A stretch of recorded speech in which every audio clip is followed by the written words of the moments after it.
Hi, I'm John Byrne with Poets&Quants. Sandy Kreisberg, the HBS guru and predictor of your chances at elite schools. Indeed. Welcome to another edition of Handicapping Your Elite MBA Odds. We have a military candidate, 29-year-old white male, who actually has 2 degrees, a master's in religion from an Ivy League school, think Harvard, Yale, or Princeton, so very Ivy League. And then he has a bachelor's degree in philosophy and math from a Tier 2 public school with a 3.74 GPA. He took the GRE as opposed to the GMAT, and his GRE scores are 166 on the verbal side and 162 on the quant side. Sandy tells me that's an equivalent 700 GMAT, more or less, right? Yeah. He taught for 1 year high school, 6 years enlisted military, including 3 in special ops, and he had a unique job. Here's how he describes it. He created cultural, political, and communications products for foreign audiences. It appears that he worked in both Iran and Afghanistan because he has some working proficiency in Farsi and Man, Dani. there's a screenplay lurking there. What it sounds like he was doing was infiltrating local newspapers and TV stations or whatever. A combination of writing propaganda and special ops is a very interesting intersection. I'd like to talk more to this guy. And he would like to leverage that experience because ideally he'd like a job in marketing or political consulting.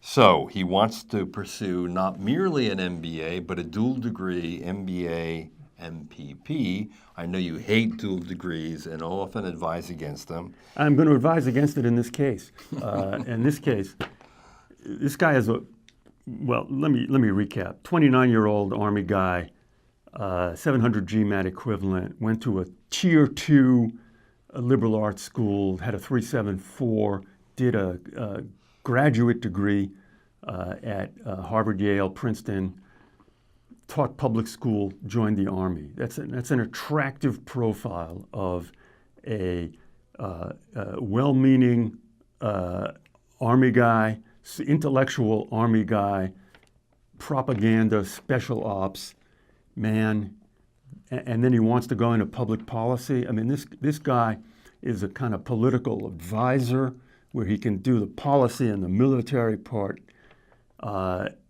possibly marketing. This guy just reads that way. He pops out of the pile, I'll tell you that. This guy could walk into like the Kennedy School, and it used to be the case that if you went to the Kennedy School, you could get a job at McKinsey, okay? I've heard... That's still true.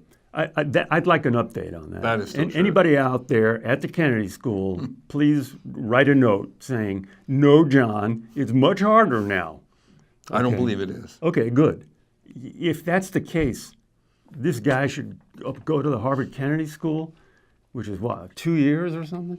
1 year, whatever. And the acceptance rate is, I think, a bit higher than it is at I don't care what Harvard. the acceptance rate is. This guy's getting in. Yeah. Okay? I mean, they love guys like this. Okay. Correctly. But he wants an MBA, and I don't blame him because the MBA is a magical degree. We know that.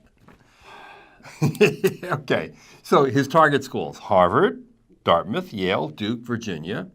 And then he has a set of schools that he actually considers, I guess, safety schools, although he calls them target schools. Yeah, okay, let's get to that later. Yeah, okay.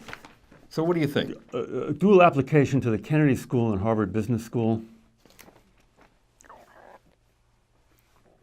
He'll get into the Kennedy School. His chances at Harvard Business School are like 30%. There's a lot to like. They take military guys. They're willing to go older for military guys. This guy is an attractive military guy. Plus the master's from an Ivy League school in an unusual subject. In philosophy and mathematics. Yeah, I mean he's a thinking military guy. That's Mr. Grunt. No, he should describe himself as Mr. Bookish Special Ops. He's Mr. Cerebral. Yeah, right. Mr. Cerebral with a helmet, right. Okay, Dartmouth, Yale, what do you think? This guy's a Dartmouth. This guy would fit in at Tuck would love him. Yeah. Oh, my God. Tucky type. Yeah, Right. I would love this Intellectual, military, boy, you're ringing their bell. Chances, and everything else is good enough. Yeah. Okay. 40% plus, 50? I'm just trying to squeeze out the GRE score. The verbal GREs tap out at 170. Like for some reason, they've decided that the GRE scores go from 130 to 170. For the same reason that GMAT scores go from 200 to 800. What is that reason, John? I have no idea. That's the reason. Really? Yes. It's just more it's voodoo stuff. They're trying to say, gee, if there are these weird scores and you can't put your finger on it, you don't understand it. So they must know something. Right. It is nothing more than mystification. Right. Okay, so he taps out 166 verbal, 166 verbal.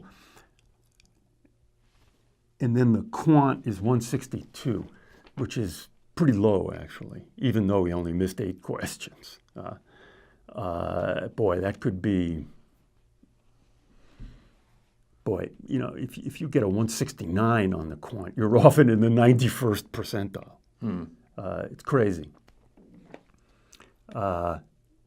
But it's good enough with everything. He was a major in mathematics. Okay, so there's no fear that this guy, excuse me, can't do business school math. So Tuck odds. Yeah, Tuck odds are, 50%. That's high. Okay, Yale. Same thing. Yeah. Yale, Duke, and Virginia. 50% plus. He's picking them. Okay, Yeah. That is the filet mignon of the intellectual, military, attractive white guy. That is the archipelago of attractive, intellectual your metaphors, white guys. Sandy. Yeah, right. And if that's the filet mignon, what's Cornell, UNC, and Georgetown? He should get into those places. It's just No a matter problem. it's just a matter of convincing him he's serious. Okay, well, Mr. Grunt, who's not a grunt, you are going to be eating filet mignon at one of these universities. Mr. Grunt, just go to the Kennedy School. That's my advice. Save yourself 2 years and $1 million, literally. The MBA is a magic one, and he's going to get one. I know it. Okay.